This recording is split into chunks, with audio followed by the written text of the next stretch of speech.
Fonda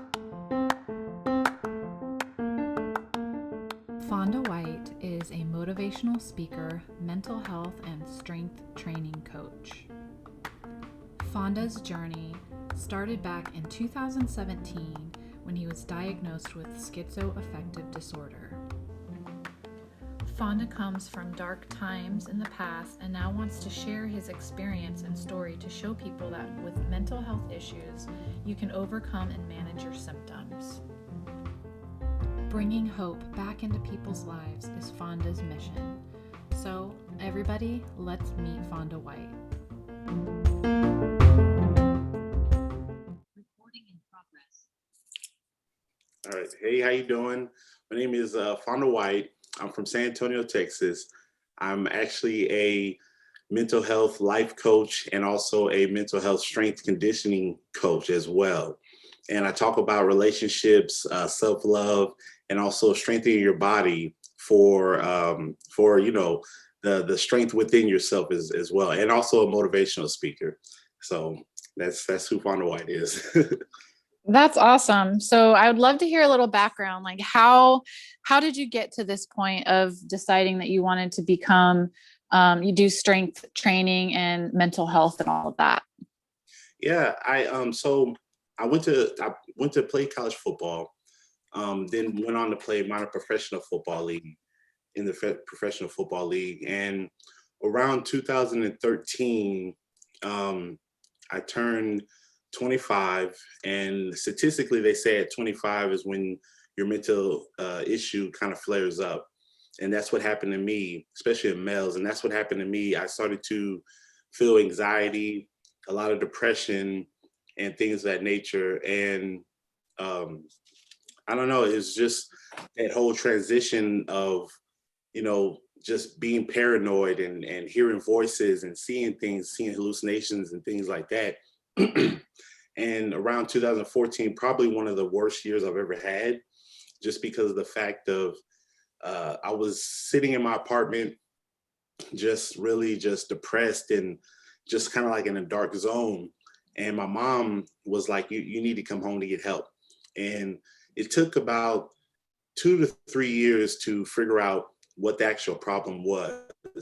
And so in 2017, I was diagnosed with schizoaffective disorder, which is schizophrenia and bipolar together. And Oh, okay. yeah, and going through that transition, of my dark, rough times, I came out to, get the right counseling and get on the right psychiatrist and medication, which took a while. And then I got into, I started doing well. And the center I go to, the Center for Healthcare Services here in San Antonio, I started doing well as a consumer. They don't call patients anymore, but consumer. And they invited me to come speak in Los Angeles on their behalf. And that was my first speaking engagement. Then in 2018, I'll never forget it, October 19, 2018, got to speak in front of 500 people about Wow. my story. And from then on, I was just like, man, I love this, and it's definitely providing value to people, knowing that you can manage your symptoms and you can live a, healthy, normal life. And from that point on, I knew I wanted to help people with mental health issues. So I got my certification as a life coach and got my personal training certification as well. So still on the journey and still carrying on. That's awesome. Well, I feel like we are always going to be on a journey. I think it never ends, that you just keep on going, keep learning no matter what. So I saw you have a video, the schizoaffective versus schizophrenia. Can you give everyone who's listening like a little explanation about the difference between the two? Right. Yeah. So schizophrenia is I mean, they both have the component of hallucinations in them, but more of schizoaffective disorder deals with more of the mood disorder because it also involves with bipolarness. And most people think that bipolar is just, a angry and then really, really calm. And really it's a manic episodes you have. So it's more hyperactive and low active. So that component dealing with schizoaffective disorder is more on the moods, and more so on schizophrenia is more on the hallucinations and hearing voices and disorderless thinking and things of that nature. So when you were going through the process of, over 3 years getting diagnosed, what was that like? How did you feel? Were you scared? Tell us more about that. Definitely. It's funny that people, when they ask me when you got diagnosed, how did you feel? And I actually felt relieved, because I knew there was something wrong, but me being me, I wanted to know how can I help myself. But at that time I was so confused on everything, and I didn't know where to start. So what I did was I started researching myself what my diagnosis was. And that's kind of what I tell people that I've worked with and my clients, that, just educate yourself first. So during that time, it was a lot of, just staying in my room. I was living with my mom at the time because I had to come home from college in 2014. So a lot of that was just staying in my room, really just depressed, really just scared to be around other people like my friends. I couldn't, because I was so paranoid, But at the time, something about me was just like, this is not over. I keep my faith in God, and I know this is not the end. So what I did was to start the process was to educate myself. So would you say part of like coping, like how you coped with getting a diagnosis, was to find like a new purpose? Because you had to leave college, you had this football career, and you had to come home and basically start over. So would you say that, that's a way would you suggest that to somebody going through that, to try to find a new purpose for themselves and in their journey?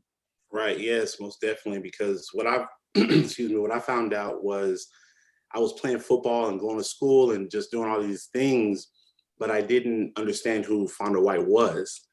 So what I tell people all the time is figure out who you are inside, because the outside can look like, glamorous or whatever you're going through, or not so glamorous. But if you center yourself inside, then you can truly find your purpose and what you're here on this earth to do. So definitely had to find myself, who I was at the time, going through my process.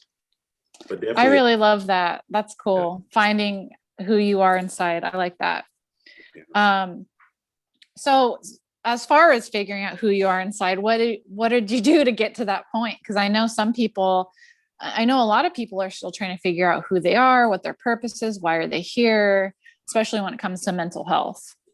Right. Yes. So my process was, I love to read, by the way. So I'm an avid reader. So I read books on like personality test and the Myers-Briggs. I'm not know if you're familiar with that, but yes, the Myers-Briggs, and just learning about self-love, ways to cope with self-love, and also I feel really big and an avid person on your purpose comes from your pain.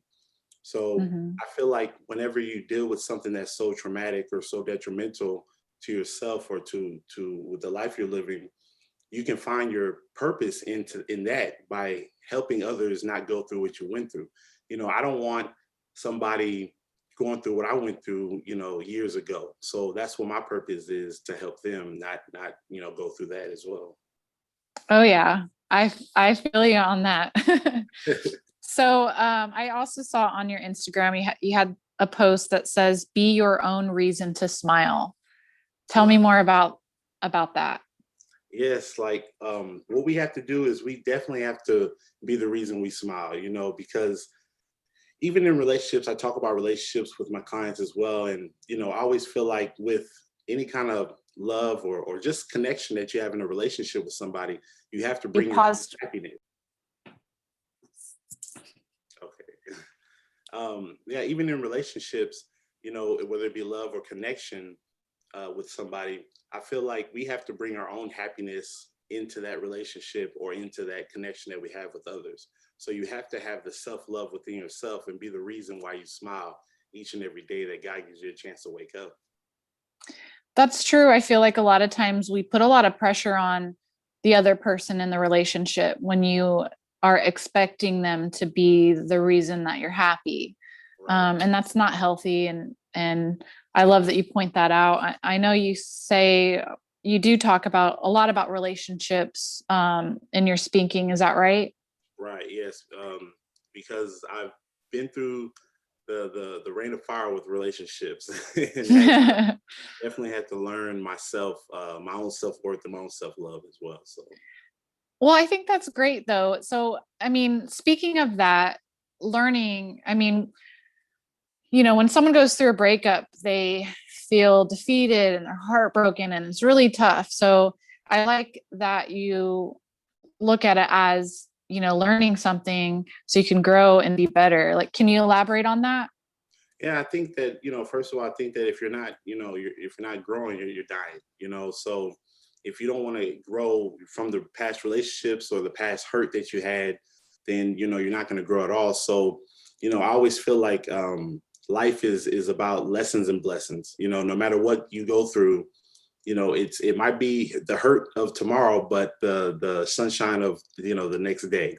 So I definitely feel like the lessons that we learn in relationships and whatnot, toxic relationships, that we can definitely benefit from those if we just pay attention to what's going on internally and then bring it out, in the forefront. Yeah. So, when you got your diagnosis, would you say, is there anything in particular that helped you with, dealing with that or that helps the disorder? Yeah, definitely. See, my thing is, my value word is connection. I love connecting with people, and when I wasn't connecting with people, when I was going through my dark, rough patches, it was difficult for me. It's like self expression is my air. So once I got a chance to tell my story and tell people what I was going through and help them, I knew that that's a great way to cope for me myself, just a great way to cope and get it off. And I know a lot of people with mental health issues are scared to tell their story and scared to kind of express themselves. But I always tell people, just little by little, you can talk to a trusted person or a trusted friend or your mom or dad or anything like that, and kind of just spill the tea just a little bit to get it going, and then eventually you'll be comfortable in your own skin and tell it. So definitely communicating with other people was a way to cope for me. Yeah, that's definitely true. Having some type of community or people that you feel safe talking to. Right. So, what would be, can you recall like a very difficult time or one of the biggest struggles that you had to deal with as far as the diagnosis? Yeah, definitely my suicide attempts. I actually tried to commit suicide 4 times in my life. Wow. And so it was very hard at the time, because I felt like I wasn't wanted. I felt like it wasn't worth living, so those 4 times trying to end it was probably the worst time, and especially the worst time for my family. Right. Yeah, that's definitely scary. And it's hard being someone like family on the outside where you see someone who is struggling and it's like you can say everything in the world to them and it's not necessarily going to make a difference, and unless, I guess, unless they are ready, they can change their perspective or get on that level, whether it's through therapy or medication or just their own self-worth. I mean, what do you suggest as far as being a family member? Like, how can family help? How can we be supportive? Right. Definitely the lesson I learned from my mom is she actually at one point didn't understand what was going on with me, and she got to the point where she was like really just crying a lot and just really hurt because she sees her son going through this. So what she did was she started to educate herself, So I think that with families dealing with somebody with a mental health issue, go out and educate yourself, learn about your family members diagnosis, and see what coping skills you can deal with and they can deal with to kind of make it better for them. So definitely that's what I learned from my mom, is just my family, not just my mom, my grandmother, my uncles, everybody, my sister, they educated themselves on my Wow. Yeah. That's awesome. That's a lot of great support. Right. I know that can definitely be tough. And a lot of people in the chronic illness community or the mental health community, finding that support system is difficult. Which is kind of when sometimes you just have to create your own support system, even if it's just online, if you don't have family. Right. So so when you were at those lowest points, how did you get through to the other side? Yeah, definitely. I always keep God first. That's number one. Definitely the support system I have with my family, and definitely just wanting to look within myself of wanting to get better. I have I'm actually trying to in the process of trying to write a book, and Cool. it's called the Mind Me theory, the MIND. It's the M is for mentality, the I is for inspire, the N is for need, and the D is for desire. And the whole thing means my illness never defines me. And Oh, so, wow. so the first part of that is just the mentality. Like, do you want to change? You get to a point where you're so low that you have no other way to go but up. So Mhm. that's what really transitioned for me, is like I wanted to get better. I knew this wasn't forever. I love that. So what were the first few signs that you felt or saw or dealt with before you got to the process of finding a diagnosis, like the very early beginning?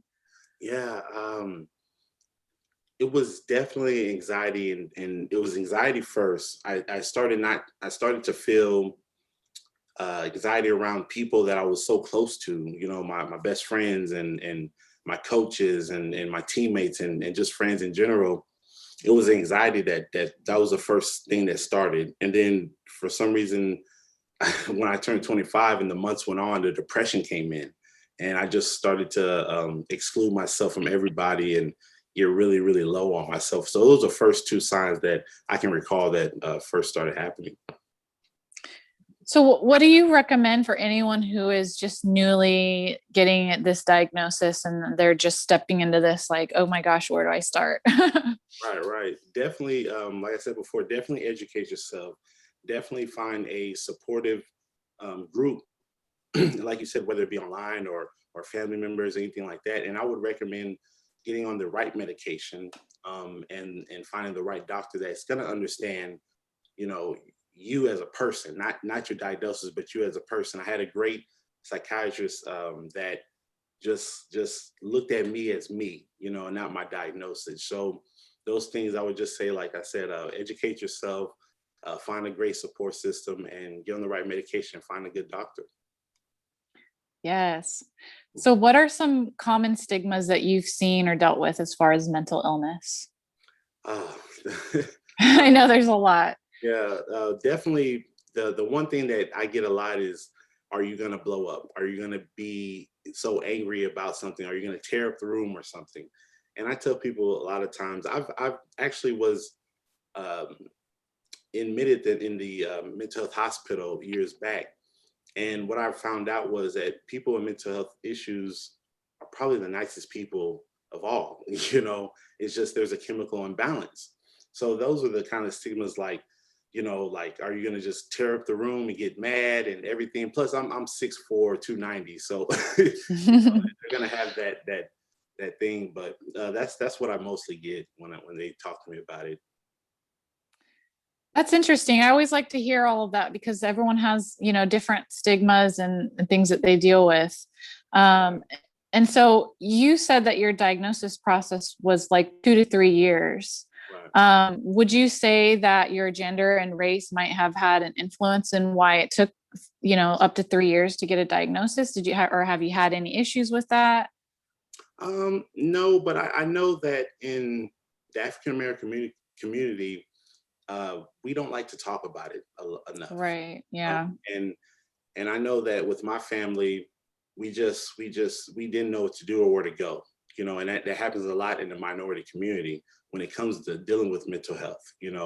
So I just believe that if you just get out there and talk about it, and I know it takes a lot of courage to get up and talk about it, but if you get up there and talk about it, let people know what's going on, it can really um, de-escalate the minority stigma in mental health. Definitely. So would you say because you've been out there talking about it and speaking about it, that other people might have might have shed light for other people and made it easier for them? Right. When I first started to do coaching, or I was really at the time just helping other individuals, they reached out to me because they saw me speak and do my radio and TV thing. And it definitely helped them, because they saw me, how, I guess at the time, so confident, about speaking about it and comfortable how I've gotten with it.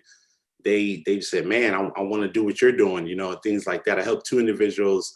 The first two individuals I remember is two young men, about 20 to 21 years old, and hearing their story and them communicating back and forth with me really helped them. And now I see them that they're actually doing well for themselves. That's cool. So you are a coach. If anyone were to be interested in getting coaching from you, how do they go about that? Yes, on my Instagram is at Rise to Strive with the number 2, Rise to Strive _ life coaching. So definitely can reach me there. I'm still working on my website and trying to get my things out there, but and definitely on Facebook, just Fonda White, and my YouTube channel where I put up every other day videos on things of this nature. So it's just Fonda White on there as well. Very cool. And of course, I'll add those links into the blog post and the episode notes. And you have a great YouTube channel, I noticed. So I think that's really cool. What upcoming videos are you working on? I'm actually working. See, I think I'm transitioning into the relationships with mental health, because I know it's a lot of stigma on relationships, or being with somebody with a mental illness and things of that nature. So I'm kind of sliding into talking more about relationships. I think that's my niche. Just Cool. because I've been in unhealthy relationships myself. So I just want to help people with that. So I think upcoming videos definitely gonna be more relationship videos. Would you say some of your top videos are that, or do you have like a top video you know of? So if someone were to go to check out your YouTube, what would be the first one for them to check out? I actually have one video talking about law of attraction, as I think 300 something views, but the latest one I put up has, right now it's just only a day, but the 17 views is he the right? How do you know if he's the right one for you? So I think people should check that one out. I think it's a good one. Oh, very cool. Give us a little clue. How do you know? Well, how do you know? For one, you can just be yourself. You can just be yourself around that person. You can, they accept your flaws for who you are. They're not trying to turn you into somebody else. So definitely just be yourself and just give love as much as you can back to that person, and vice versa. So I think once you find that connection, then hey, that's how you know. Awesome. Very good. Very true. I think being yourself is super important. Right. Do you have any daily affirmations that you do, or anything like that, as far as trying to stay positive? Right. Every day I wake up, I say my prayers, and I always thank God for the things that I'm grateful for. I'm always saying 2 to 3 things I'm grateful for. Also, I've recently started talking to somebody myself, so definitely thankful for her as well, my family, and so I just keep that going. And plus, like I said, my videos and things of that nature, where I'm trying to grow as well. My YouTube channel kind of keeps me motivating, keeps me going. So yeah. That's smart, because I know a lot of therapists suggest that. They say to think about something like 3 things that you're grateful for each day. And I know that can be really difficult, especially when life feels bleak or you're at a low point. It might be difficult, but even if it's something simple, like I'm grateful that I have this roof over my head, or I'm grateful for my dog, or, so I think that's a great thing to do. I definitely need to work on that somehow. I know I think about things I'm grateful for all the time, but I think if I were to write them down or say them out loud, that might be better. What do you agree? Do you say yours out loud or write them Yeah, down? I think writing it down and saying I need to write it down more, but saying it out loud actually, gets into the subconscious mind and things of that nature. So yes, definitely saying out loud and putting it in the heart when you write it down. So yeah, it puts it in the brain. Cool. And another question I was going to ask you was self-care. So what is your favorite way to practice self-care? Honestly, it's funny, but I'm always asking my mom and my family about my hair and my facial hair. So I don't know, that always excites me to kind of do new hair things and stuff just to keep myself Cool. feel for myself, because there was a point I looked like the wolf man, like I had a full beard and afro when I was going through my depression. And so now that I kind of want to clean up myself, it kind of helps me. So Oh no, that is true. Cuz I do hair okay. I do hair part-time now, but I know that when people get a fresh haircut when they're feeling down or they just aren't feeling themselves, they walk out and they feel good. And Yeah. and even too just hygiene, like making sure you get up and wash your face and brush your teeth, because when we get depressed, those things kind of go out the door. Yes. And and then we just don't feel good about ourselves in other ways now. Right. That's so true. um So, do you have any other words of wisdom you want to throw in before Yeah. we wrap up? Like I said before, your pain comes from your purpose, and there's always a light at the end of the tunnel of each chapter in your life is going to be new and exciting no matter what. I feel like change is always good no matter what, because it's be a lesson or a blessing. So, and I guess the last thing I want to say is just my business name motto is always rise to the occasion and strive to the situation. Oh, that's cool. Awesome. Well, thank you so much.